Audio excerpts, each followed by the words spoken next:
একটি ছোট্ট গ্রাম ছিল যেখানে মানুষের জীবন শান্তিপূর্ণভাবে চলে আসছিল। কিন্তু একদিন গ্রামের পুকুরে অদ্ভুত এক ঘটনা ঘটল। রাতের অন্ধকারে পুকুরের পানির ওপর ভেসে উঠল এক অদ্ভুত অঙ্গহীন দেহ। কাউকে দেখে না, তবে একদিন গ্রামবাসীরা দেখতে পেল সেখানে কোনো প্রাণী নেই, শুধু একটি সাদা রঙের কাপড় ভেসে উঠছে পানির ওপর।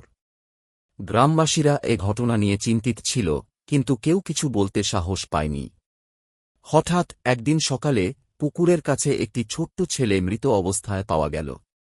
তার মুখে ছিল ভয়ের চিহ্ন, চোখ দুটি একদম ফাঁকা, যেন কোনো আত্মা তাকে ছিঁড়ে নিয়েছে। এমনটা ঘটতেই শুরু হল গ্রামের মধ্যে এক অদৃশ্য আতঙ্ক। একে একে আরও মানুষ নিখোঁজ হতে লাগল, আর পুকুরের কাছে কেউ আর যেত না।